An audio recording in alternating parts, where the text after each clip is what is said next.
ஓம் மைஜாய் வித்மகே தண்டகஸ்தாயி தீமகே தன்னோ வாராகி பிரசோதயாத். நல்லதே நடக்கும். ஓம் நம சிவாயும். எல்லாம் உள்ள ஸ்ரீ பாராகிமன் திருவடி சரணம். இன்றைய பதிவில் விருச்சிக ராசி கேட்டை நட்சத்திரத்தில் பிறந்த நண்பர்களே, 18 வயது முதல் 70 வயது வரை உங்களுடைய வாழ்க்கையில மிக முக்கியமா ஒரு 52 வருடத்தினுடைய பலங்களை இன்றைய பதிவில் ஒரே பதிவில் ஒரே வீடியோல நம்ம பார்க்க போறோம். ஒளிவு மறைவின்றி உண்மையான யதார்த்தமான பலங்களை பார்க்க போறோம். நல்லது கெட்டது எனக்கு கலந்துதான் பார்க்க போறோம். சரிங்களா? ஸோ ரொம்ப பாசிட்டிவான விஷயம் மட்டும் நான் சொல்ல போக மாட்டேன், நெகட்டிவான விஷயங்கள் கலந்து தான் சொல்வேன். ஸோ வெளிப்படையான ஒரு பலனாக இருக்க போது. ஸோ பதிவை ஃபுல்லாக பாருங்கள். நம்ம சேனலில் ஏற்கனவே குரு பயிற்சி பலங்கள் மற்றும் சனி வக்ர பயிற்சி பலங்கள் பதிவிட்டாச்சு. பார்க்கலன்னா சேனலில் போய் பாருங்க. மேலும் டிஸ்கிரிப்ஷன் லிங்க் இருக்கும், ப்ரெஸ் பண்ணி பார்த்து பயனடைஞ்சுங்க. மறக்காம நம்ம சேனல் சப்ஸ்கிரைப் பண்ணிட்டு கொடுக்கிற பெல்லைக்கான ப்ரெஸ் பண்ணிட்டு பக்கத்தில் ஒரு ஆளுநர் அப்படின்னு தவறாமல் செட் பண்ணிச்சுக்கோங்க. நாங்கள் பதிவிடக்கூடிய அடுத்தடுத்த பதிவுகள் உங்களுக்கு உடனுக்குடன் நோட்டிஃபிகேஷனாக வந்து சேரும்.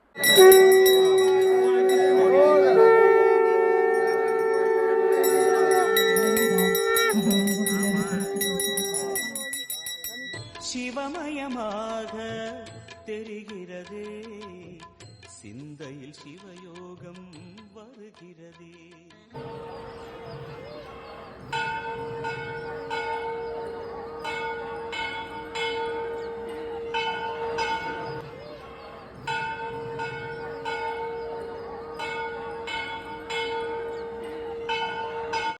விருச்சிக ராசி கேட்டை நட்சத்திரத்தில் பிறந்த நண்பர்கள். விருச்சிக ராசிக்கு ராசிநாதன் செவ்வாய், கேட்டை நட்சத்திரத்திற்கு நட்சத்திராதிபதி புதன். ஓகேங்களா? ஸோ ஒரு மனிதனுக்கு வேகமும் இருந்து விவேகமும் இருக்குமா அப்படின்னா கண்டிப்பா இந்த கேட்டை நட்சத்திரக்காரங்களும் இருக்கும். வீரமும் இருக்கும், கல்வியும் உங்களிடம் இருக்கும். ஸோ திறமையும் உழைப்பும் கண்டிப்பா உங்களிடம் உண்டு. அப்படிப்பட்ட கேட்டை நட்சத்திரத்தில் பிறந்தவர்களுக்கு தான் கேட்டையில பிறந்தா கோட்டை கட்டலாம் சொல்லுவாங்க. ஏன்னா அவங்க போடக்கூடிய பிளான் திட்டம் சரியான விதத்தில் வெல்லும், சக்சஸ் ஆகும். ஸோ அந்த அளவுக்கு நுணுக்கமா ஸ்கெட்ச் போடுறதுக்கு ஒரு திட்டம் போடுறதுக்கு உங்களால் மட்டும்தான் முடியும். எடுத்த ஒரு காரியத்திலிருந்து பின்வாங்க மாட்டீங்க, திசை மாறி செல்ல மாட்டீங்க. அப்படிப்பட்ட தன்னுடைய லட்சியம் நோக்கத்தை நிறைவேற்றுவதற்கு திசாபுத்திகள் ரொம்ப ரொம்ப முக்கியம். சரிங்களா? இது கோச்சார பலன் இல்லைங்க, உங்க ஜாதகப்படி நடக்கக்கூடிய திசாபுத்தி பலன். அதை தெளிவா ஃபர்ஸ்ட் புரிய வச்சிடறேன். சரிங்களா? புரிஞ்சுங்க. முதல்ல இந்த கேட்டை நட்சத்திரம் பிறந்தவங்களுக்கு பிறக்கும் பொழுது புதன் திசை நடக்கும். ஓகேங்களா? நீங்க 1, 2, 3, 4 பாதங்கள் இருக்கும். எந்த பாதத்துல நீங்க பிறந்தாலும் கேட்டை நட்சத்திரம் பிறந்திருந்தா புதன் திசை தான் நடக்கும். புதன் திசை மொத்தம் 17 வருஷம். எல்லாருக்கும் 17 வருஷம் இருக்காது. ஜாதகத்தினுடைய அடிப்படையில் இந்த கேட்டை நட்சத்திரத்தில் 4ஆம் பாதத்தில் பிறந்தவங்களுக்குலாம் கிட்டத்தட்ட 10 வருஷம் இல்லை 5 வருஷம், ஒரு 2 வருஷம் கூட குறைவாக கூட இருக்கும். எப்படி பார்த்தாலும் கேட்டை நட்சத்திரத்தில் பிறந்து உங்களுக்கு வயசு இப்போ 18 அப்படின்னா கண்டிப்பா கேது திசை தான் நடந்து கொண்டிருக்கும். அதுல எந்த மாற்று கருத்தும் இல்லை. சரிங்களா? ஸோ 18 வயசுல என்ன திசை நடக்கும் அப்படின்னா கேது திசை தான் நடக்கும். ஓகேங்களா? ஸோ இந்த கேது திசை குழந்தை பருவத்திலே படிக்கிற வயசுலேயே வந்துடுது. அப்போ இந்த கேது திசை என்ன செய்யும் அப்படின்னா இந்த கேட்டை நட்சத்திரக்காரர்களுக்கு பாட்டி தாத்தா போன்ற உறவுகள் வீட்டில் கூட பெரியவர்களுக்கு மருத்துவ செலவை வைக்கும். ஆனால் பூர்வீக சொத்துக்கள் உங்க கைக்கு வந்து சேரும். பூர்வீக சொத்துக்களால் ஒரு லாபங்கள் உண்டு. ஓகேங்களா? ஆன்மீகம் ஸ்பிரிச்சுவல் சம்பந்தப்பட்ட தொடர்புகளை ஏற்படுத்தி கொடுக்கும். கல்விக்கு யோகமான ஒரு திசையாக இருக்கும். உங்க வாழ்க்கையில, உங்க குடும்பத்துல, உங்க தலைமுறையில இந்த ஒரு ஃபீல்டு, இந்த ஒரு துறை, இந்த ஒரு படிப்பை யாரும் படிச்சிருக்க மாட்டாங்க. அந்த ஒரு படிப்பை நீங்க எடுத்து படிப்பீங்க. Doctor field, medical field, IT field, computer field, இந்த மாதிரி ஒரு துறையில படிக்கக்கூடிய வாய்ப்பு உங்களுக்கு கிடைக்கும். வெளிநாட்டில் போய் படிக்கிறது, தாத்தா பாட்டி ஊர்ல இருந்து செட்டில் ஆகி படிக்கிறது அப்படின்ற ஒரு அமைப்பை ஏற்படுத்தும். ஆனா பூர்வீகத்தை விட்டு வெளியில ஏற்றிடும். ஸோ அதுக்கு வாய்ப்புகள் உண்டு இந்த கேது திசை காலகட்டங்கள். ஆனா கொஞ்சம் மெடிக்கல் செலவுன்றது வந்துகிட்டே இருக்கும். உங்களுக்கோ உங்க வீட்டில் இருக்கக்கூடியவங்களுக்கோ வரக்கூடிய வாய்ப்புகள், ஸ்கின் அலர்ஜி ஏற்படக்கூடிய வாய்ப்புகள் உண்டு. ஓகேங்களா? இந்த கேது திசை நடக்கும்போது பல் சம்பந்தமான பிரச்சனை, கால்சியம் குறைபாடு, எலும்பு தேய்மானம், இந்த மாதிரி விஷயங்கள் வர்றதுக்கு உண்டான வாய்ப்பு உண்டு. கொஞ்சம் கவனத்தோடு இருந்துங்க. ஆனா பூர்வீக சொத்துக்களோ லாபமும், வெளிநாடு சம்பந்தப்பட்ட பணமோ பொருளோ, அல்லது நீங்க வெளிநாட்டுக்கோ வேற மாநிலத்துக்கு போய் படிக்கக்கூடிய வாய்ப்பு கண்டிப்பா அந்த கேதிசை என்பது நடக்கும். இந்த கேதிசை இந்த குழந்தை பருவத்திலே வர்றதுனால இந்த கேதிசையில தேவையில்லாத காதல் சமாச்சாரம் போன்றவெல்லாம் ஏற்பட்டுச்சுன்னா அதுல ஏமாற்றம், தோல்வி ஏற்படக்கூடிய வாய்ப்பு உண்டு. ஸோ அதுல எல்லாம் கவனத்தோட நீங்க இருந்துங்க. சரிங்களா? ஸோ இந்த கேதிசை காலகட்டங்கள்ல விநாயகரை வணங்குறதும் ஜீவ சமாதி வழிபாடுகள் பண்றதும் ரொம்ப சிறப்பு, நல்லது. உங்கள் வீட்டில் இருக்கக்கூடிய பெரியோர்கள்ட்ட, முன்னோர்கள்ட்ட அடிக்கடி ஆசீர்வாதம் வாங்கிக்கோங்க. குறிப்பிட்டு சனிக்கிழமை இல்லை அமாவாசை அன்னைக்கு. ஸோ அந்த மாதிரி பண்ணும்போது உங்களுக்கு நடக்க வேண்டிய நெகட்டிவிட்டி நடக்காம இருக்கும். சரிங்களா? சரி, இப்போ கேது திசை முடிந்து அதுக்கப்புறம் வரக்கூடிய திசை சுக்கிரனுடைய திசை. இந்த சுக்கிர திசை வரும்போது கிட்டத்தட்ட உங்களுக்கு வயசு எப்படி இருக்குன்னா, சுக்கிர திசை நடக்கும்போது உங்களுக்கு 25 வயசுக்கு மேல போயிடுச்சுன்னா கண்டிப்பா சுக்கிர திசை என்பதா உங்களுக்கு நடந்து கொண்டிருக்கும். அப்போ இந்த சுக்கிர திசை 20 வருஷம் நடக்கும். கேட்டை நட்சத்திரக்காரங்க சூப்பரான ஒரு திசை என்னன்னா அந்த சுக்கிர திசை நான் தாராளமாக சொல்லுவேன். ஏன்னா அந்த சுக்கிர திசை என்பது நடக்காத திருமணத்தை நடத்தி வைக்கும், விரும்பிய நபரை காதல் திருமணம் செய்ய வைக்கும், அந்நிய திருமணம், கலப்பு திருமணம், காதல் திருமணத்திற்கு யோகத்தை கொடுக்கும். நீங்க நினைச்ச நபரை திருமணம் செய்ய முடியும். வெளிநாட்டில் போய் நான் செட்டில் ஆயிட்டேன் அப்படின்ற ஒரு பாக்கியத்தை ஏற்படுத்தி கொடுக்கும். வேலையிலும் சரி, திருமண வாழ்க்கையிலும் சரி ஒரு சந்தோஷத்தை ஒரு திருப்தியை அந்த சுக்கிரதிசை என்பது கேட்டை நட்சத்திரக்காரர்களுக்கு நிச்சயம் கொடுக்கும். அதெல்லாம் எந்த மாற்று கருத்து இல்லை. பெண் குழந்தைக்கு உண்டான வாரிசு யோகத்தை கொடுக்கும். அதே போல சொந்தமா ஒரு அபார்ட்மெண்ட்ல ஒரு பிளாட் வாங்குறது, லோன் போட்டனாலும் கடன் போட்டனாலும் வாங்கக்கூடிய ஒரு சூழலை ஏற்படுத்தும். அது உங்களுக்கு நிரந்தரமான ஒரு வீட்டையும் உங்களுக்கு ஏற்படுத்தி கொடுக்கும். இந்த சுக்கிரதிசை என்பது நிச்சயமா அந்த கேட்டை நட்சத்திரக்காரங்களுக்கு மேற்கொண்டு படிக்கக்கூடிய வாய்ப்பையும் கொடுக்கும். அதே போல கலைத்துறை சார்ந்த தொடர்பு, சினிமா செய்தி ஊடக சம்பந்தப்பட்ட தொடர்புகள், அல்லது நீங்க ஏதாவது புதுசாக கத்துக்கணும்னு நினைப்பீங்க, படிக்கணும்னு நினைப்பீங்க, அந்த மாதிரி ஒரு ஃபீல்டில் இறங்கக்கூடிய வாய்ப்பை ஏற்படுத்தி கொடுக்கும். இல்லைங்க நான் சொந்த தொழில் பண்ணணும்னு நினைச்சாலும் சுக்கிரதிசை என்பது அழகு, ஆடை, வடிவமைப்பு, டிசைனிங் சம்பந்தப்பட்ட விஷயத்துல உங்களை இறக்கி விடும். ஸோ அதுக்கு சான்சஸ் உண்டு. மேலும் சுக்கிரதிசையில நடக்காத திருமணம் நடந்தே தீருங்க, அதுக்கு வாய்ப்பு உண்டு. ஓகேங்களா? அதே போல இந்த கேதுசில தவறவிட்ட திருமண வாழ்க்கை சுக்கிரதிசையில் பூரணமடையும்.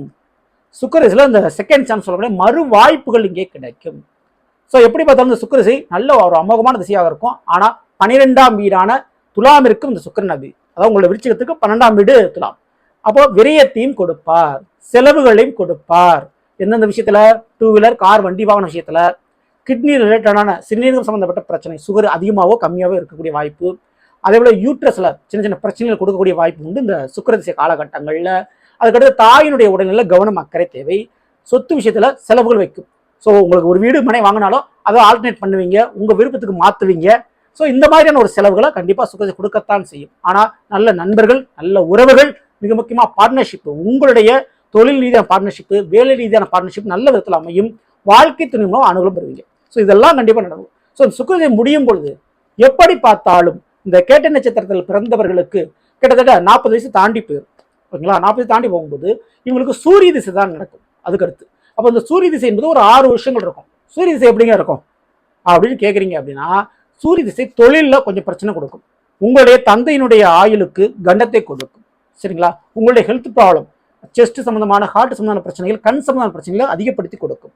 ஆனா அதே வேலைக்கு நல்லா இருக்கும். வேலையில ஒரு பதவி உயர்வு, சம்பள உயர்வு, ப்ரொமோஷன் மட்டும் கிடைக்கக்கூடிய வாய்ப்பு உண்டு. ஆனா சொந்த தொழிலுக்கு சில மைனஸான ஒரு பாயிண்டா அமையும். கடன் வாங்கினாலும் அந்த தொழிலை காப்பாற்றணுன்ற ஒரு நிர்பந்தத்தை உங்களுக்கு ஏற்படுத்தி கொடுக்கும். சூரியன் என்பது ஒரு 6 வருஷம் தான். ஆனா அந்த 6 வருஷ காலகட்டங்கள் உங்களுடைய கடமைகளை தான் நீங்க மற்றவங்க செய்ய வேண்டிய சூழ்நிலை உருவாகும்.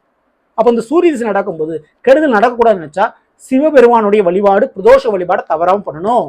கேட்ட நட்சத்திரத்தை பிறந்தவங்க. ஸோ அந்த ஒரு வழிபாடை மட்டும் தவறாம நீங்க பண்ணிக்கங்க. ஓகேங்களா? ஸோ சூரிய திசை முடிந்த பிறகு சந்திர திசை 10 வருஷங்கள் உங்களுக்கு நடக்கும். அந்த சந்திர திசை நடக்கும்போது எப்படி பார்த்தாலும் 56 வயசுக்கு இருக்கும். அப்போ சந்திர திசை என்பது உங்களுக்கு முழுக்க முழுக்க சூப்பரா இருக்கும். காரணம் என்ன அப்படின்னா, சந்திரன் உங்களுடைய விருச்சிக ராசியில தான் நீசமடைவார், பலம் இழப்பார். அப்போ சந்திரனுடைய திசை என்பது உங்களுக்கு வேறு வழி இல்லாமல் சில நன்மைகள் செய்யக்கூடிய திசையாக அமைஞ்சிரும். மிக முக்கியமா பெண்களால், குடும்பத்தில் உள்ள பெண்களால் சில நன்மைகள் கிடைக்கும். பெண்களால் ஏற்பட்ட பிரச்சனை சரியாகும். அதே போல குடும்பத்தில் கூடிய உங்க பிள்ளைகளுக்கு, பெண் குழந்தைகளுக்கு சுபகாரியங்கள் செஞ்சு வைப்பீங்க. பெண்கள் வழியில சில நன்மைகள் அடைவீங்க. ஓகேங்களா? அதே போல பூர்வீக சொத்துக்கள் வந்து சேரக்கூடிய வாய்ப்பு உண்டு. ஒரு செட்டில்மெண்ட் கிடைக்கக்கூடிய வாய்ப்பு உண்டு.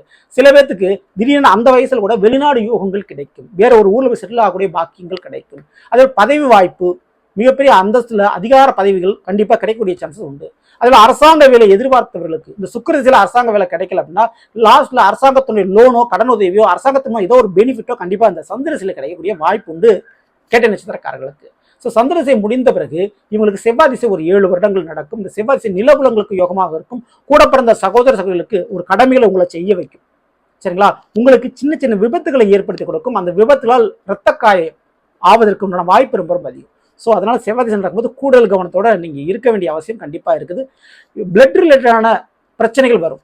ஸோ உங்களுக்கு உடம்புல இருக்கக்கூடிய பிளட் ரிலேட்டடான பிரச்சனை வரும், அல்லது ரத்தம் சம்பந்தப்பட்ட, அதாவது பிளட் ரிலேஷன்ஷிப்னு சொல்ல முடியாது, கூட பிறந்த சகோதர சகோதரிகள் அவங்க வழியில ஒரு பிரச்சனையோ, அவங்களுடைய விஷயத்தை செஞ்சு முடிக்கிற மாதிரி, அவங்களுக்கு ஒரு கடமையில செஞ்சு முடிக்கிற மாதிரி உங்களுக்கு வேலைப்படும் வரும்.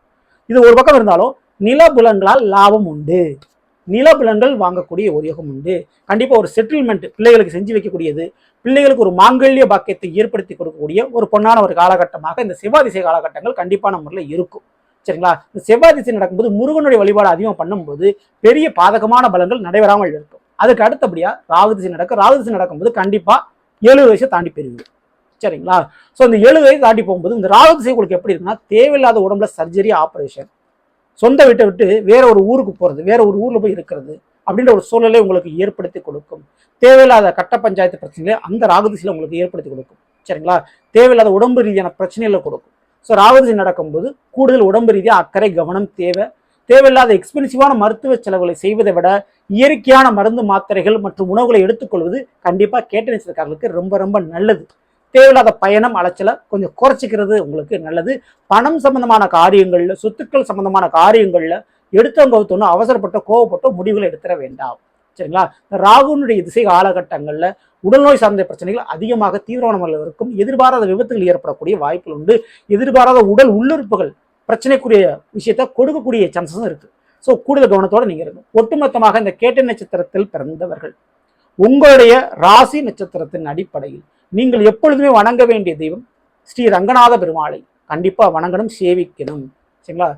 அதுவும் குறிப்பிட்டு வியாழக்கிழமை அன்னைக்கு ஸ்ரீரங்கம் போய் ரங்கநாத பெருமாளையும் தாயாரையும் வணங்கிவிட்டு வருவது ரொம்ப ரொம்ப உங்களுக்கு சிறப்பு. ஸோ அந்த தெய்வத்தினுடைய அனுகிரகத்தின் மூலமாக நோய் நொடி இல்லாத ஒரு நிம்மதியான வாழ்க்கையை வாழ்நாள் போது உங்களால் வாழ முடியும். அந்த தெய்வத்தை விடாம நீங்க பிடிச்சிருங்க. நான் இப்ப சொன்ன பலங்கள் எல்லாமே உங்களுடைய திசாபத்தின் அடிப்படையிலே நடக்கக்கூடிய ஒரு பலங்கள், கோச்சார பலன்ல மீண்டும் அதை தெளிவுபடுத்துறேன். சரிங்களா? இந்த பதிவு பிடிச்சிருந்தா லைக் பண்ணுங்க, மற்றும் ஷேர் பண்ணுங்க. இது போல ஒவ்வொரு ராசிக்குண்டான பலங்களை தெரிஞ்சுக்கணும்னு வச்சுக்கோங்க. மறக்காம நம்ம சேனலை சப்ஸ்கிரைப் பண்ணி வச்சுக்கோங்க. அடுத்த பில் சந்திப்போம். நன்றி, வணக்கம். நல்லதே நடக்கும். நம சிவாயும். எல்லாம் நல்ல ஸ்ரீ பாரகம் திருவடி சரணம்.